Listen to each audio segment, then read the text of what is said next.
آج ہم آپ کو اللہ کے پیارے نبی حضرت محمد مصطفیٰ صلی اللہ علیہ وسلم کا بچپن سے لے کر جوانی تک کا پورا واقعہ سنائیں گے۔ قریش مکہ مکرمہ کا ایک مشہور قبیلہ ہے جو حضرت اسماعیل علیہ السلام کی اولاد میں سے ہے۔ قبیلہ قریش میں کئی بڑے بڑے خاندان تھے۔ ان میں ایک خاندان بنی ہاشم کا تھا۔ ہاشم اپنے خاندان میں بڑے معزز، سخی اور مہمان نواز شخص تھے۔ ہاشم کے بیٹے شیبہ ہیں جو عبد المطلب سے مشہور ہوئے۔ حضرت عبد المطلب کے بیٹے حضرت عبداللہ ہیں۔ حضرت عبداللہ اپنے باپ کے محبوب بیٹے ہیں۔ ان کی شادی قبیلہ قریش ہی کے ایک بڑے گھرانے میں ہوئی۔ ان کی بیوی کا نام حضرت آمنہ تھا۔ حضرت بی بی آمنہ کے گھر ایک بچہ پیدا ہوا جس نے اس اندھیری دنیا کو اجالے میں بدل دیا، عرب کی سوتی بستیوں کو جگا دیا۔ یہی وہ بچہ ہے جس کو دنیا حضرت محمد مصطفیٰ صلی اللہ علیہ وسلم کے نام سے یاد کرتی ہے۔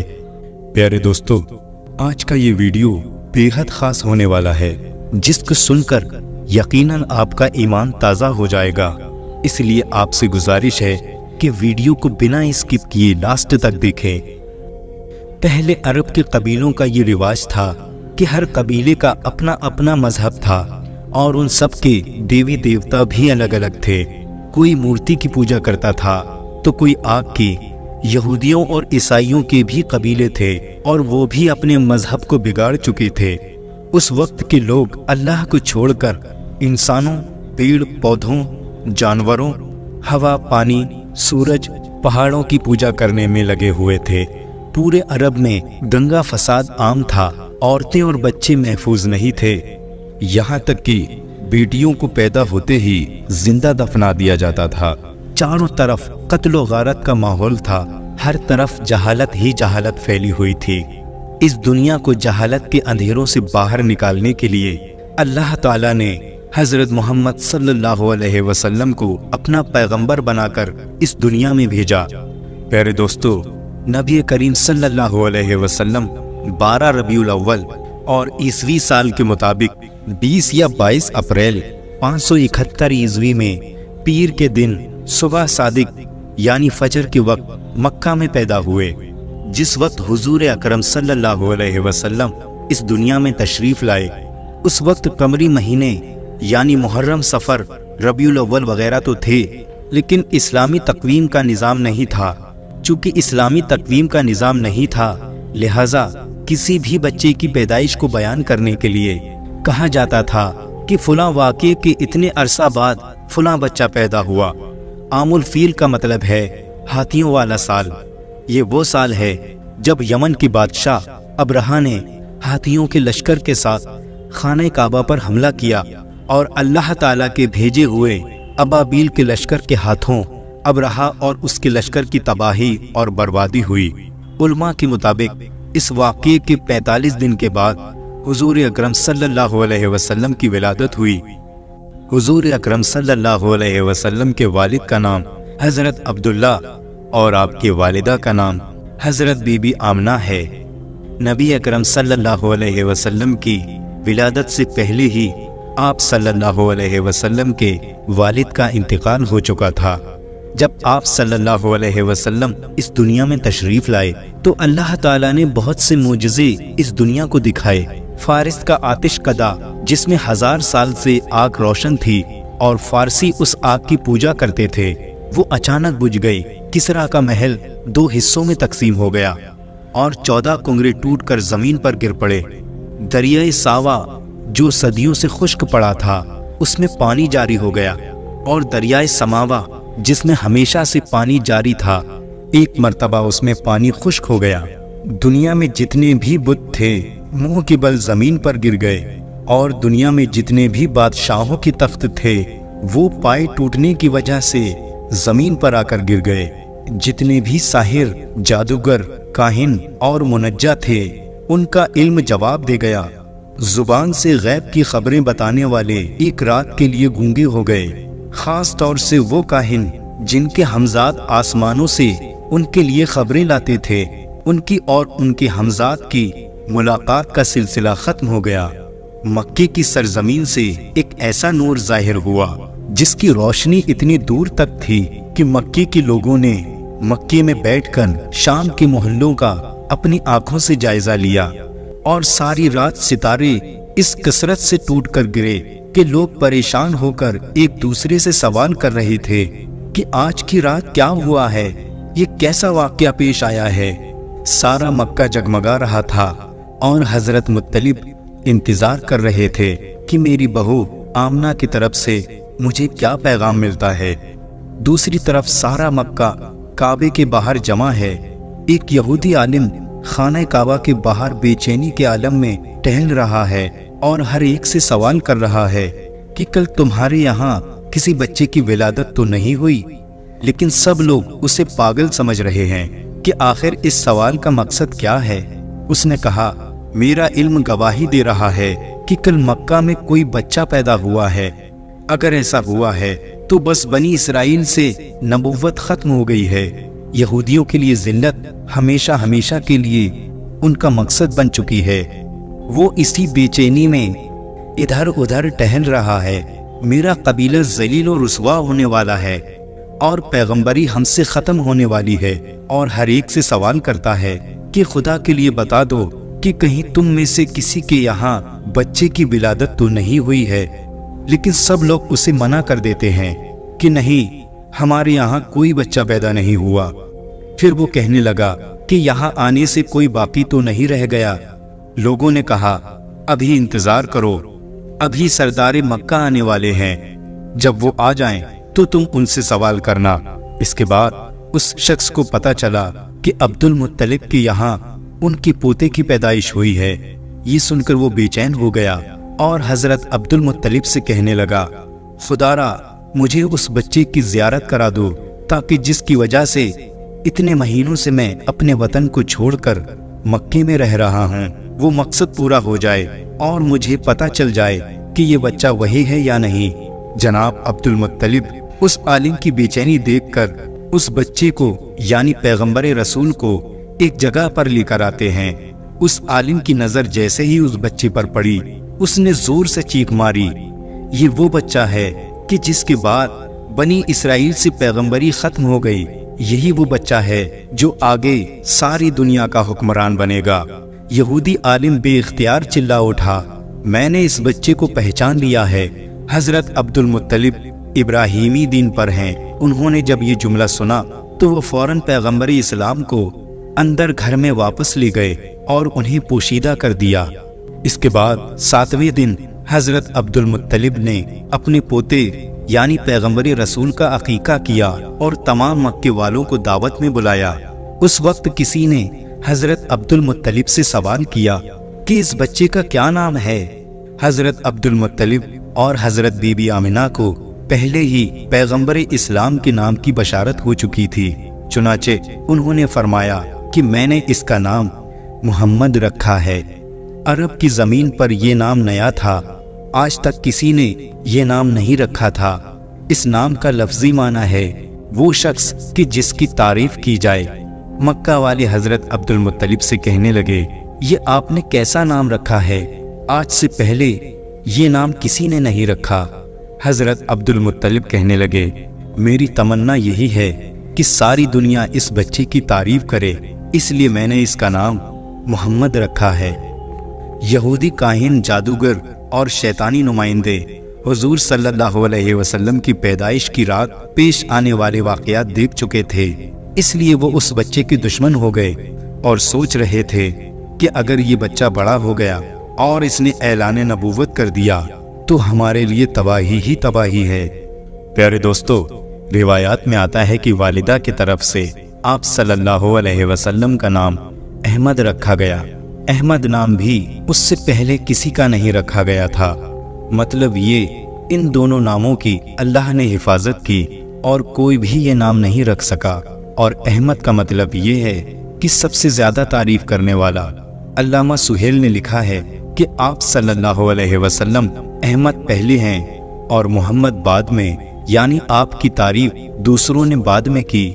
اس سے پہلے آپ کی شان یہ ہے کہ آپ اللہ کی سب سے زیادہ حمد و ثنا کرنے والے ہیں اور پرانی کتابوں میں آپ کا نام احمد ذکر کیا گیا ہے۔ پیارے دوستو، روایات میں آتا ہے کہ آپ کی والدہ کے بعد آپ صلی اللہ علیہ وسلم نے سب سے پہلے صوفیہ کا دودھ پیا۔ صوفیہ نبی کریم صلی اللہ علیہ وسلم کی چچا ابو لہب کی باندی تھی۔ ان کو ابو لہب نے آپ صلی اللہ علیہ وسلم کی پیدائش کی خوشی میں آزاد کر دیا تھا۔ صوفیہ نے آپ کو چند دنوں تک دودھ پلایا۔ ان دنوں صوفیہ کے یہاں بیٹا پیدا ہوا۔ آپ صلی اللہ علیہ وسلم کی والدہ نے آپ کو صرف 9 دن تک دودھ پلایا تھا۔ ان کے بعد صوفیہ نے پلایا۔ پھر دودھ پلانے کی باری حضرت حلیمہ سعدیہ رضی اللہ تعالی عنہا کی آئی۔ حضرت حلیمہ سعدیہ رضی اللہ تعالی عنہا اپنی بستی سے روانہ ہوئیں۔ ان کے ساتھ ان کا دودھ پیتا بچہ اور شوہر بھی تھے۔ ان دنوں مکہ میں رواج تھا کہ مکہ کے لوگ اپنے بچوں کو دودھ پلانے کے لیے گاؤں کی عورتوں کو دے دیا کرتے تھے۔ گاؤں کی عورتیں مکہ سے بچوں کو لے جاتی اور اپنے گاؤں میں لے جا کر انہیں دودھ پلاتی، ان کی پرورش کرتی اور کچھ وقت کے بعد ان بچوں کو واپس مکہ میں آ کر ان کے والدین کے سپرد کر دیتی۔ پھر ان کے والدین انہیں انعام و اکرام سے نوازتے تھے۔ لہٰذا حضرت حلیمہ سعدیہ رضی اللہ تعالی عنہا اپنی بستی سے روانہ ہوئیں۔ ان کے ساتھ ان کا دودھ پیتا بچہ اور شوہر بھی تھے۔ حضرت حلیمہ سعدیہ رضی اللہ تعالی عنہا دوسری عورتوں کے بعد مکہ میں داخل ہوئیں۔ ان کا خچر بہت کمزور اور مریل تھا۔ ان کے ساتھ ان کی کمزور اور بوڑھی اونٹنی بھی تھی۔ وہ بہت آہستہ آہستہ چل رہی تھی۔ اس وجہ سے حضرت حلیمہ رضی اللہ تعالی عنہا قافلے سے بہت پیچھے رہ گئیں اور سب سے آخر میں مکہ میں داخل ہوئیں۔ قافلے کی ساری عورتیں پہلے ہی مکے میں پہنچ چکی تھیں، لہٰذا جو امیر ترین بچے تھے وہ سب لے کر جا چکی تھیں۔ جب حلیمہ سعدیہ رضی اللہ تعالی عنہا سب سے آخر میں مکہ میں داخل ہوئیں تو ان کے حصے میں نبی کریم صلی اللہ علیہ وسلم آئے۔ اس کے بعد حلیمہ سعدیہ رضی اللہ تعالی عنہا اپنے شوہر، بچے اور حضور اقدس صلی اللہ علیہ وسلم کو ساتھ لے کر قبیلہ بنو سعد کی طرف لوٹنے کے لیے اونٹنی پر سوار ہو گئیں۔ وہ اونٹنی جب بنو سعد کے قبیلے سے نکل کر مکہ کی طرف آئی تھی تو وہ بہت سستی سے چلتی ہوئی مکہ پہنچی تھی، لیکن اب معاملہ یہ ہوا تھا کہ دائی حلیمہ کی اونٹنی سب سے آگے چل رہی تھی۔ دائی حلیمہ کی سہیلیوں نے اپنی آنکھوں سے دیکھا کہ دائی حلیمہ کی یہ وہی اونٹنی تھی جو مکہ میں بڑی سستی سے پہنچی تھی۔ اب اس اونٹنی کو آخر ایسا کیا ہو گیا تھا کہ وہ بڑی رفتار سے چل رہی تھی؟ پیارے دوستو، یہ نظارہ دیکھ کر دائی حلیمہ کی سہیلیاں کہنے لگیں، اے حلیمہ، ہم پر رحم کرو، دھیرے چلو، کیا یہ وہی اونٹنی ہے جس پر تم مکہ آئی تھیں؟ تو یہ سن کر دائی حلیمہ کہنے لگی، جب سے یہ بچہ میری گود میں آیا ہے تب سے معلوم نہیں عجیب عجیب سے واقعے میرے ساتھ ہو رہے ہیں۔ پیارے دوستو، اس کے بعد دائی حلیمہ کی زندگی میں رحمتوں اور برکتوں کا سلسلہ چلتا رہا اور ایسے کرتے کرتے 2 سال پورے ہو گئے، یعنی بچے کی پرورش کا ذمہ پورا ہونے کا وقت آ گیا۔ جو ایگریمنٹ ہوا تھا وہ پورا ہو رہا تھا۔ خیر اور برکتوں کا سلسلہ دائی حلیمہ نے ان 2 سالوں میں اپنی زندگی میں خوب دیکھا۔ اس وجہ سے ان کا دل نہیں چاہ رہا تھا کہ وہ اس نورانی بچے کو واپس اس کے گھر والوں کو سونپ دیں، مگر دستور کے مطابق 2 سال کے بعد ان کو واپس سونپنا تھا۔ اس لیے 2 سال کے بعد دائی حلیمہ پیغمبر اسلام صلی اللہ علیہ وسلم کو اپنے ساتھ لے کر مکہ کی طرف نکل پڑی۔ جب وہ مکہ پہنچی تو حضرت آمنہ سے کہنے لگی کہ آپ کا یہ بچہ بڑی ہی برکتوں اور رحمتوں والا ہے۔ جب سے یہ بچہ میری گود میں آیا ہے تب سے میری تو زندگی ہی بدل گئی ہے۔ میری زندگی میں برکتوں اور رحمتوں کا دور شروع ہو گیا۔ اتفاق سے ان دنوں مکہ میں قحط چل رہا تھا، بیماریاں پھیلی ہوئی تھیں، اس لیے آپ صلی اللہ علیہ وسلم کا مکہ میں رہنا ٹھیک نہیں تھا۔ لہٰذا حضرت بی بی آمنہ نے دائی حلیمہ رضی اللہ تعالیٰ عنہا سے آپ صلی اللہ علیہ وسلم کو پھر سے اپنے ساتھ لے جانے کو کہا، اور حلیمہ سعدیہ رضی اللہ تعالیٰ عنہا چاہتی بھی یہی تھیں۔ اس لحاظ سے ان پر اللہ کی رحمت ہو گئی اور وہ حضور اقدس صلی اللہ علیہ وسلم کو اپنے ساتھ پھر سے قبیلہ بنو سعد لے گئیں۔ پیارے دوستو، ایسے کرتے کرتے حضور اقدس صلی اللہ علیہ وسلم کی عمر مبارک 4 سال کی ہو گئی۔ جب آپ کی عمر مبارک 4 سال کی ہو گئی تو دائی حلیمہ مکہ پہنچی اور پیغمبر اسلام جناب محمد رسول اللہ صلی اللہ علیہ وسلم کو حضرت آمنہ رضی اللہ تعالی عنہا کے حوالے کر دیا۔ 4 سال کے بعد جب حلیمہ سعدیہ رضی اللہ تعالی عنہا نے نبی کریم صلی اللہ علیہ وسلم کو واپس مکہ مکرمہ میں لا کر حضرت آمنہ رضی اللہ تعالی عنہا کے سپرد کیا تو اس وقت آپ صلی اللہ علیہ وسلم کی عمر مبارک 5 سال کی تھی۔ کچھ عالموں کے مطابق آپ صلی اللہ علیہ وسلم کی عمر مبارک 4 سال تھی۔ حضرت بی بی آمنہ رضی اللہ تعالی عنہا کے ساتھ رہتے ہوئے 2 سال کا وقت لمحوں میں بیت گیا۔ جب آپ صلی اللہ علیہ وسلم 6 سال کے ہو گئے تو حضرت بی بی آمنہ رضی اللہ تعالی عنہا کے من میں خیال آیا کہ میرے بیٹے کو اپنی والد کی شکل دیکھنا تو نصیب نہ ہو سکا، اب کم سے کم ان کو والد کی قبر کی زیارت ہی نصیب ہو جائے۔ سفر بڑا مشکل اور لمبا تھا۔ حضرت ام ایمن رضی اللہ تعالی عنہا نبی کریم صلی اللہ علیہ وسلم کے والد حضرت عبداللہ کی خادمہ تھیں۔ آپ رضی اللہ تعالی عنہا نے حضرت ام ایمن کو ساتھ لیا اور مدینہ منورہ کی طرف روانہ ہو گئی۔ نبی کریم صلی اللہ علیہ وسلم کے والد حضرت عبداللہ کسی کام سے مدینہ منورہ گئے ہوئے تھے اور وہیں ان کا انتقال ہو گیا، لہٰذا ان کو وہیں دفن کر دیا گیا تھا۔ اس وقت وہ علاقہ یسرا کہلاتا تھا۔ وہاں پہنچ کر دارالناب میں قیام کیا۔ حضور اکرم صلی اللہ علیہ وسلم نے اپنی والدہ کے ساتھ اپنے والد حضرت عبداللہ رضی اللہ تعالیٰ عنہ کی قبر کی زیارت کی۔ ان کے رشتہ دار وہی آباد تھے، وہاں سب سے ملاقات کی۔ اس چھوٹے سے قافلے نے تقریباً 1 مہینے تک مدینے میں قیام کیا۔ حضرت بی بی آمنہ رضی اللہ تعالیٰ عنہا یہاں کچھ دن اور ٹھہرنا چاہتی تھیں، لیکن کچھ ایسے واقعات پیش آئے جس کی وجہ سے آپ نے وہاں سے واپس لوٹنے کا ارادہ کیا اور اپنا سامان باندھا اور حضور اقدس صلی اللہ علیہ وسلم کو لے کر وہاں سے روانہ ہو گئی۔ سفر بڑا ہی مشکل تھا۔ گرم ہواؤں اور خراب موسم کی وجہ سے حضرت بی بی آمنہ رضی اللہ تعالی عنہا کی طبیعت خراب ہونے لگی۔ راستے میں نہ تو علاج کا انتظام تھا اور نہ ہی آرام کا کوئی بندوبست تھا۔ مکہ اور مدینہ کے درمیان ایک مقام آتا ہے جسے ابوا کہتے ہیں۔ یہاں پہنچ کر حضرت بی بی آمنہ رضی اللہ تعالی عنہا تھک کر بیمار ہو گئیں۔ ننھے رسول صلی اللہ علیہ وسلم اپنی معصومیت کے ساتھ اپنی والدہ کی وفات کے وقت ان کی سرحانے تشریف فرما تھے۔ نبی کریم صلی اللہ علیہ وسلم نے اپنے ننھے ہاتھوں سے اپنی والدہ کو پانی پلایا اور والدہ نے یہ چند کلمات کہے جو اس طرح سے ہیں: اے میرے چاند، جو میں نے خواب دیکھے ہیں اگر وہ سچے ہیں تو میں خوشی سے کہہ سکتی ہوں کہ تو رب جلال کی طرف سے نبی بن کر مخلوق کی طرف مبعوث ہونے والا ہے۔ تو حق، ایمان، صداقت اور اپنے دادا حضرت ابراہیم علیہ السلام کے دین اور حق کی روشنی کے ساتھ حرم اور غیر حرم کے تمام علاقوں کی طرف مبعوث ہوگا۔ پوری قوم بتوں کی پرستش اور محبت میں گرفتار ہے، لیکن اللہ تعالیٰ نے تجھے ان ساری خرافات سے محفوظ رکھا ہے اور ان بت پرستوں سے تیری دوستی نہیں ہوگی۔ ہر زندہ کو موت آئے گی، ہر نیا پرانا ہوگا اور ہر بڑا فنا ہوگا۔ اب میں تو جا رہی ہوں، لیکن میرا ذکر دنیا میں باقی رہے گا، کیونکہ میں ایک ایسے بچے کو جنم دے چلی ہوں جو کہ صرافہ طہارت ہے۔ اس کے بعد آپ رضی اللہ تعالی عنہ کی روح پرواز کر گئی اور حضرت بی بی آمنہ رضی اللہ تعالی عنہ 20 سال کی عمر میں اس جہاں فانی سے رخصت ہو گئیں۔ آپ کو وہیں دفن کر دیا گیا۔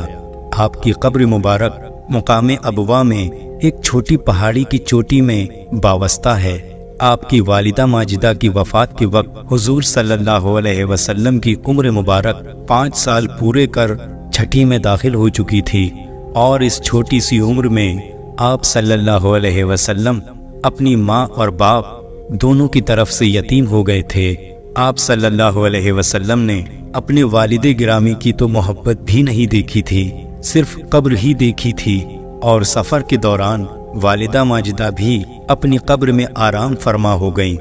اب صرف حضرت ام ایمن رضی اللہ تعالی عنہا حضور اقدس صلی اللہ علیہ وسلم کے ساتھ تھیں، جو آپ کی انگلی پکڑ کر بی بی آمنہ رضی اللہ تعالی عنہا کی قبر مبارک پر لے جاتی اور آپ کے حسین چمکتے ہوئے رخساروں سے آنسو پوچھتی اور آپ کو تسلی دیتی۔ پہاڑی سے نیچے اتری تو آپ صلی اللہ علیہ وسلم کو اپنے ساتھ نہ پایا۔ انہوں نے بے قرار ہو کر ادھر ادھر نگاہ دوڑائی تو دیکھا کہ آپ صلی اللہ علیہ وسلم اپنی والدہ کی قبر سے لپٹ کر سسک سسک کر رو رہے تھے اور کہہ رہے تھے، امی جان، آپ کو معلوم تھا کہ آپ کے سوا میرا کوئی نہیں ہے، آپ بھی مجھے چھوڑ کر چلی گئیں۔ حضرت بی بی آمنہ رضی اللہ تعالی عنہا کی وفات کے بعد حضرت ام ایمن آپ صلی اللہ علیہ وسلم کو لے کر مکہ مکرمہ آئیں اور آپ صلی اللہ علیہ وسلم کے دادا سردار حضرت عبد المطلب کے سپرد کر دیا۔ پیارے دوستو، حدیث شریف میں ہے کہ غلبہ اسلام کے بعد حیات طیبہ کے 57 برس گزر جانے کے بعد حضور نبی کریم صلی اللہ علیہ وسلم 1000 صحابہ کے ساتھ مقام ابوا تشریف لے گئے اور صحابہ سے فرمایا، یہیں رک جاؤ اور خیمے لگا لو۔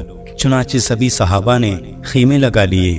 آپ صلی اللہ علیہ وسلم خیمے سے نکلے اور والدہ ماجدہ کی قبر مبارک کے سرہانے بیٹھ کر سر مبارک کو گھٹنوں میں چھپا کر چھوٹے بچوں کی طرح ہچکیوں کے ساتھ رونے لگے۔ اسی کیفیت میں گھنٹوں گزر گئے۔ عمر مبارک کے 57 برس بھی اس صدمے کو نہیں بھلا پائے۔ حضور صلی اللہ علیہ وسلم کو دیکھ کر صحابہ اکرام بھی رونے لگے۔ پھر آپ صلی اللہ علیہ وسلم نے گھٹنوں سے سر اٹھایا تو آپ کی داڑھی مبارک آنسوؤں سے تر تھی۔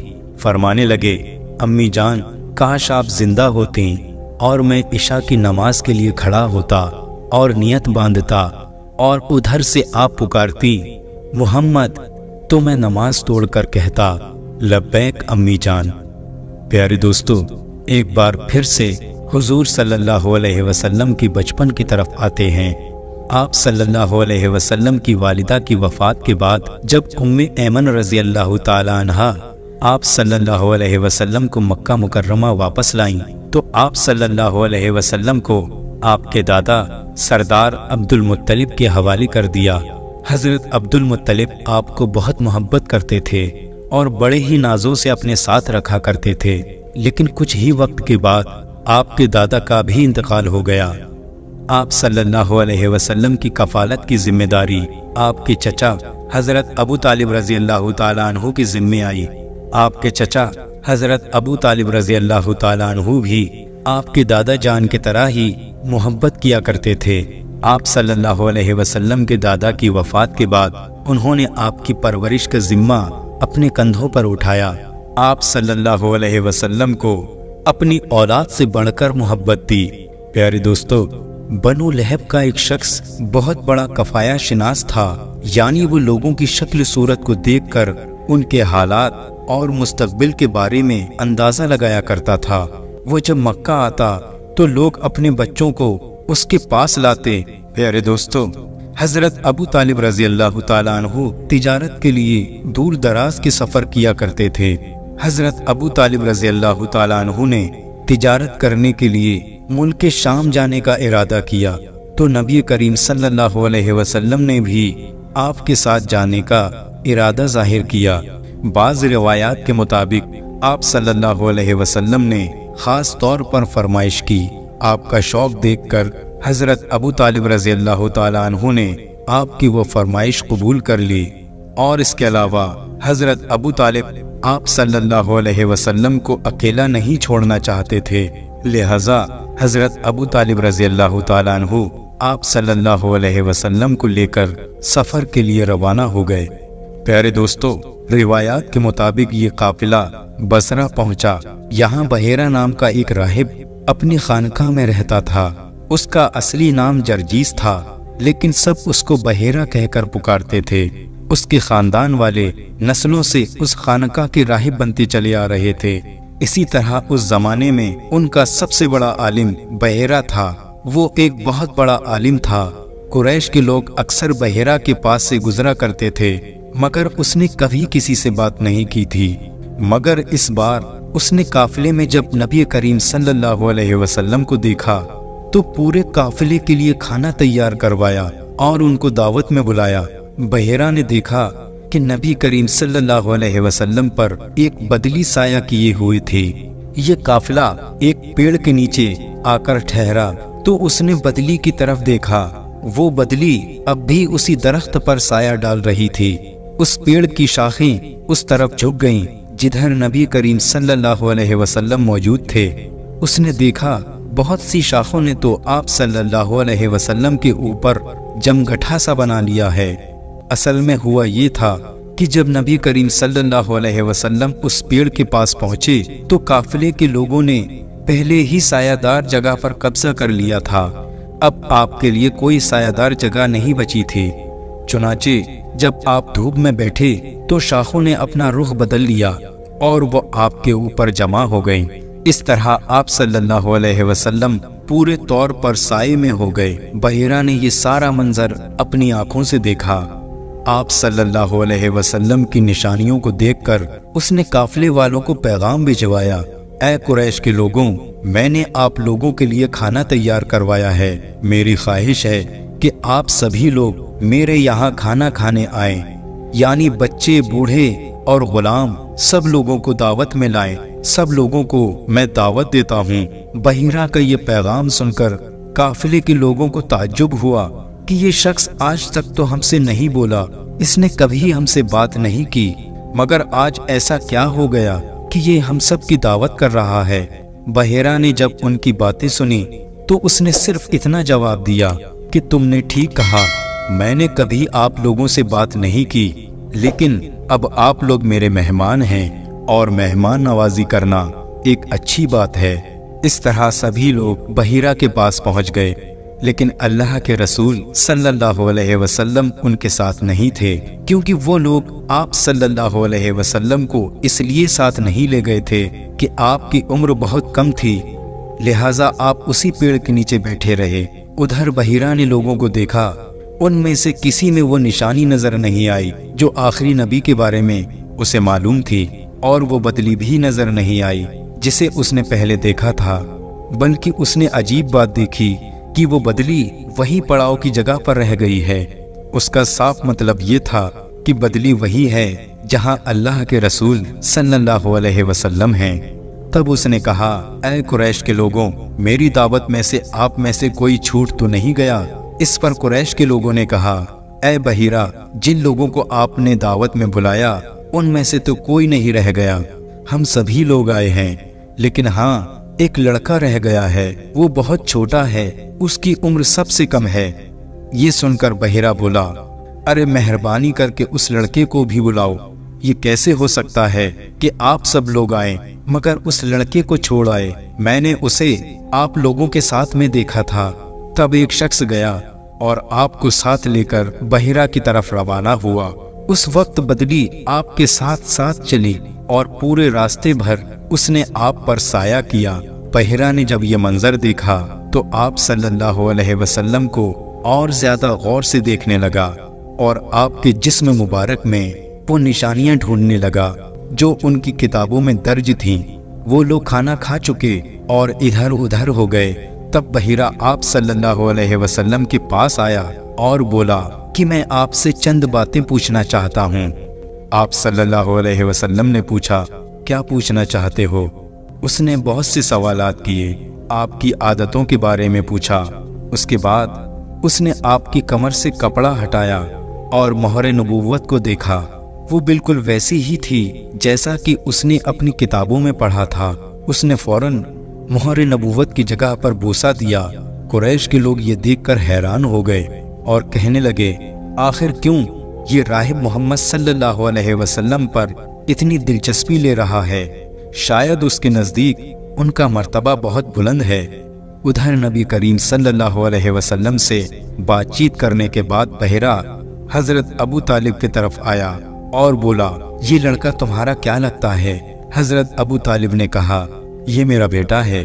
اس پر بحیرہ نے کہا، نہیں، یہ تمہارا بیٹا نہیں ہو سکتا، یہ نہیں ہو سکتا کہ اس کے والد زندہ ہوں۔ حضرت ابو طالب کو یہ سن کر حیرت ہوئی، پھر انہوں نے کہا، دراصل یہ میرے بھائی کا بیٹا ہے، ان کے والد کا انتقال ہو چکا ہے۔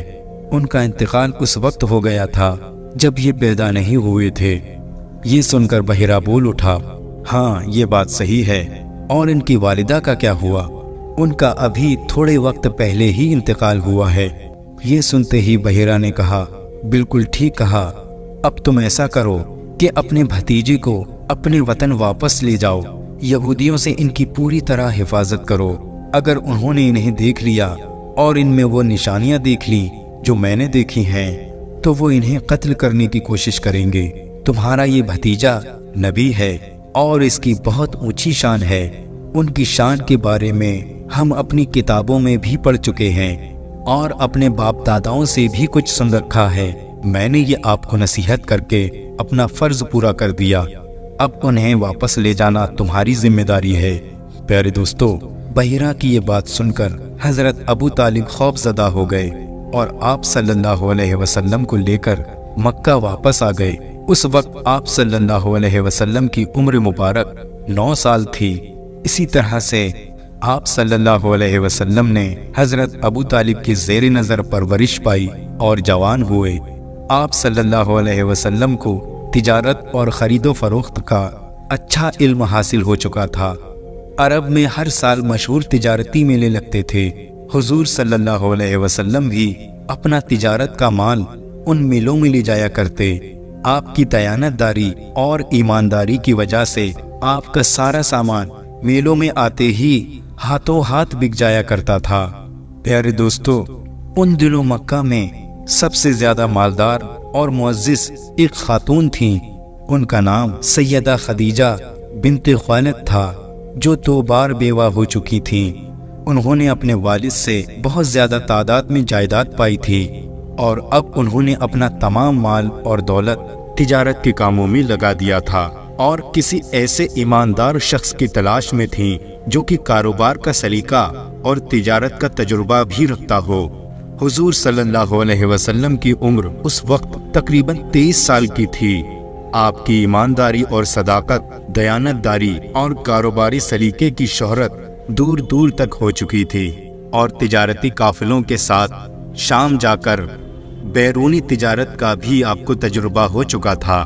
اس کی خبر جب حضرت خدیجہ رضی اللہ تعالیٰ عنہ کو لگی تو انہوں نے یہ خواہش ظاہر کی کہ حضور صلی اللہ علیہ وسلم ان کا مال تجارت شام کی طرف لے جائیں، اور معاملہ یہ طے ہوا کہ وہ آپ کو دوسرے لوگوں کی نسبت دوگنا منافع دیں گی۔ آپ صلی اللہ علیہ وسلم نے اپنے چچا حضرت ابو طالب سے مشورہ کیا اور پھر اس پیشکش کو قبول فرما لیا۔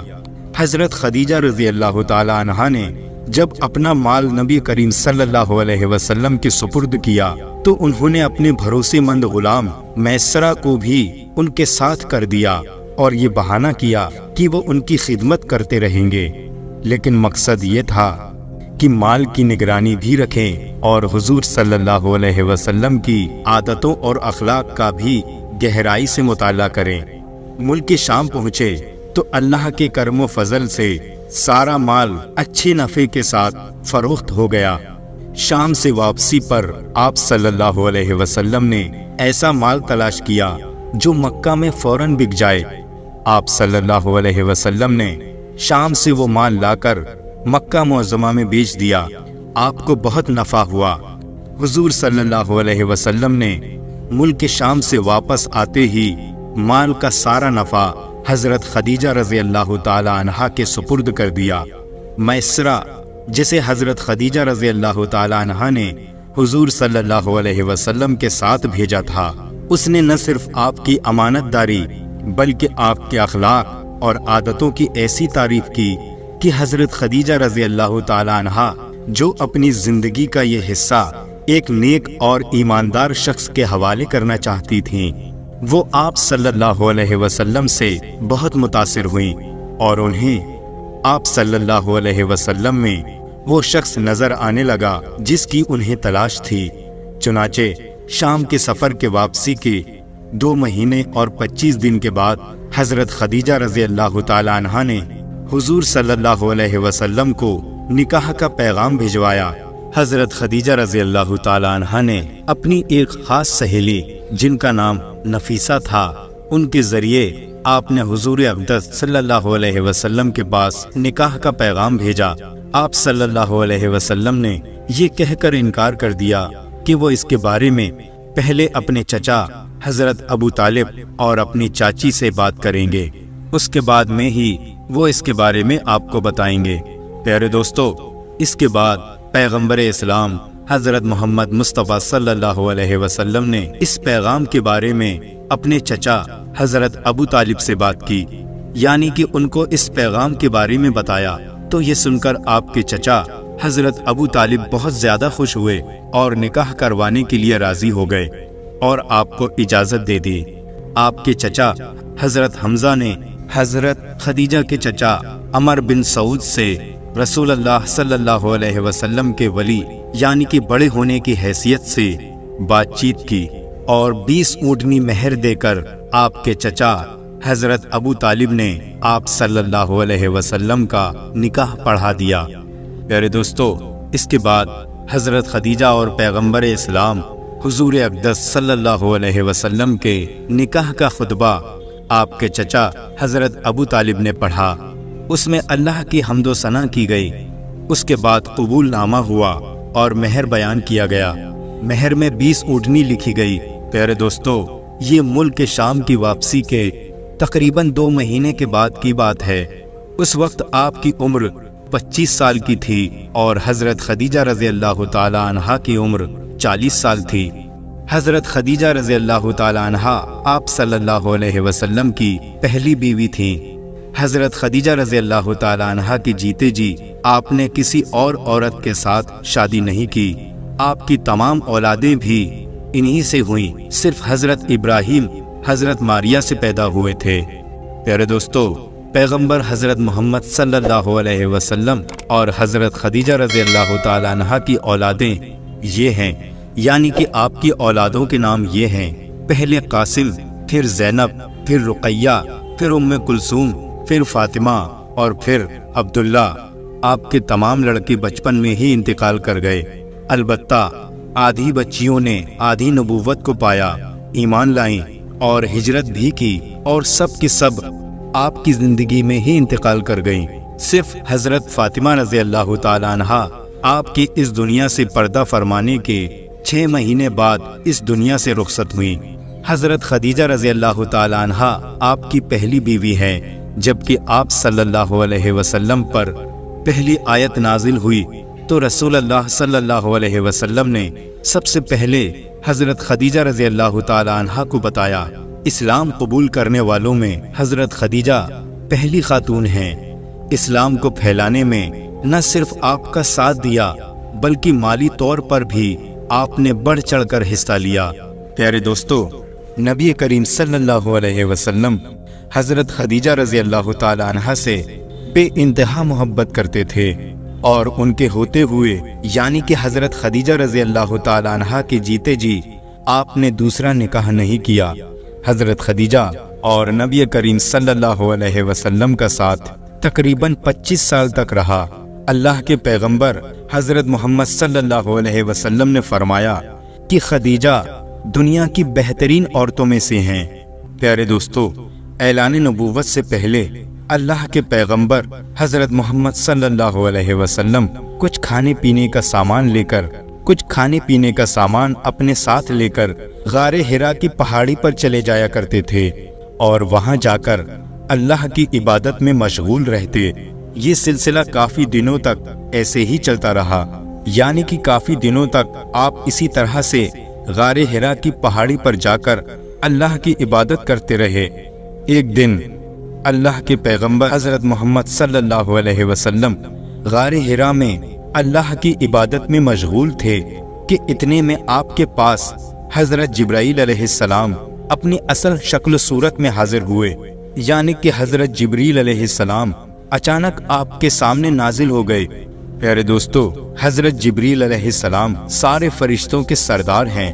ان کے پاس اتنی طاقت ہے کہ اگر جبرائیل علیہ السلام اپنا ایک پر پھیلا دیں تو پورب سے لے کر پشچم تک اس پوری دنیا کو چھپا لیں، یعنی کہ اتنا بڑا حضرت جبرائیل علیہ السلام کا ایک پر ہے، اور حضرت جبرائیل علیہ السلام کی اس طرح کے 70,000 پر ہیں۔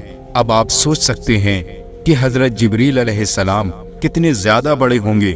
اس کے علاوہ حضرت جبریل علیہ السلام کی سپیڈ اتنی زیادہ ہے کہ یہ پلک جھپکتے ہی سدرۃ المنتہا سے زمین پر آ جاتے ہیں اور پلک جھپکتے ہی اس زمین سے واپس وہی پہنچ جاتے ہیں۔ یہ حضرت جبریل علیہ السلام کی طاقت کا عالم ہے۔ اگر حضرت جبریل علیہ السلام چاہیں تو اس پوری زمین کو اٹھا کر پلٹ سکتے ہیں۔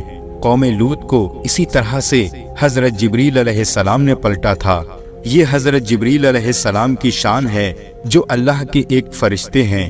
پیارے دوستو، یہی حضرت جبریل علیہ السلام پہلی بار اپنی اصلی شکل و صورت میں اللہ کے پیارے نبی حضرت محمد صلی اللہ علیہ وسلم کے سامنے حاضر ہو گئے اور کہنے لگے، اقرا یعنی پڑھو۔ یہ سن کر آپ صلی اللہ علیہ وسلم نے فرمایا، میں نہیں پڑھتا۔ حضرت جبریل علیہ السلام نے دوبارہ کہا، پڑھو اقرا۔ آپ صلی اللہ علیہ وسلم نے پھر کہا، میں نہیں پڑھتا۔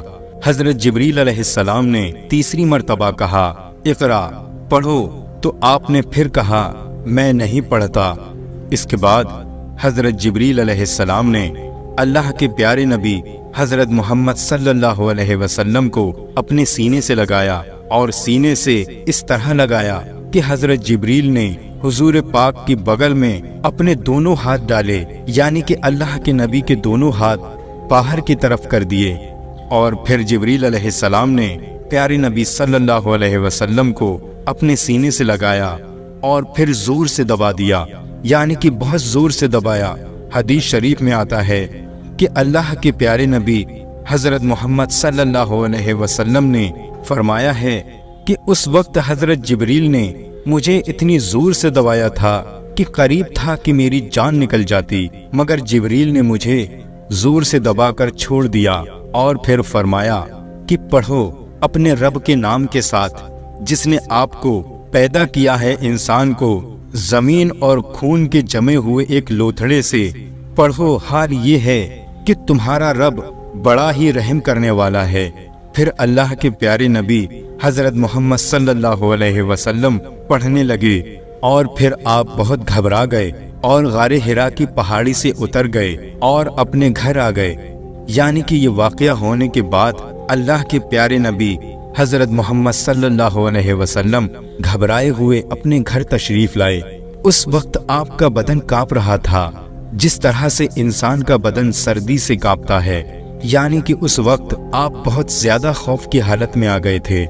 آپ صلی اللہ علیہ وسلم بہت ہی زیادہ گھبرائے ہوئے اپنے گھر آئے اور آپ نے اپنی بیوی حضرت خدیجہ رضی اللہ تعالی عنہا سے فرمایا کہ چادر لاؤ اور مجھ کو چادر اڑھا دو۔ حضرت خدیجہ رضی اللہ تعالی عنہا چادر لے کر آئیں اور پھر وہ چادر اوڑھ کر سو گئے۔ اس کی کچھ دیر کے بعد آپ صلی اللہ علیہ وسلم کے اوپر سے خوف کے اثرات کم ہوئے تو آپ نے اپنی بیوی حضرت خدیجہ رضی اللہ تعالی عنہا کو یہ سارا واقعہ بیان کیا، یعنی کہ پہاڑی پر غار حرا میں جو بھی آپ کے ساتھ ہوا تھا، یہ سارا ماجرا آپ نے حضرت خدیجہ رضی اللہ تعالی عنہا کے سامنے بیان کر دیا۔ یہ واقعہ سن کر حضرت خدیجہ رضی اللہ تعالی عنہا نے فرمایا کہ آپ کے اوپر یہ کوئی شیطانی کام نہیں ہو سکتا، کیونکہ آپ نے تو ہمیشہ غریبوں کی مدد کی ہے، آپ نے تو ہمیشہ بیواؤں کو سہارا دیا ہے، آپ تو ہمیشہ یتیموں کے سہارے بنے ہو، آپ نے ہمیشہ بے سہارا لوگوں کی مدد کی ہے، اس لیے آپ کے ساتھ اللہ تعالیٰ کبھی کچھ غلط نہیں ہونے دے سکتا۔ پیارے دوستو، اس کے بعد حضرت خدیجہ رضی اللہ تعالی عنہا اللہ کے پیارے نبی حضرت محمد صلی اللہ علیہ وسلم کو ساتھ میں لے کر اپنے چچا زاد بھائی حضرت ورقہ ابن نوفل کے پاس لے گئیں، جو اس وقت یہودیوں کے ایک بڑے عالم ہوا کرتے تھے۔ یہ اصل میں پہلے مشرک تھے، یعنی کہ بت پرست تھے، لیکن یہ بہت ہی زیادہ تعلیم یافتہ تھے، اس لیے بعد میں انہوں نے عیسائی دھرم کو قبول کر لیا تھا اور پھر انہوں نے توریت اور انجیل کو حفظ بھی کر لیا تھا، یعنی کہ اس وقت توریت اور انجیل کے بہت ہی بڑے عالم تھے۔ اس لیے حضرت خدیجہ رضی اللہ تعالی عنہا اللہ کے پیارے نبی پیغمبر اسلام حضرت محمد صلی اللہ علیہ وسلم کو ساتھ میں لے کر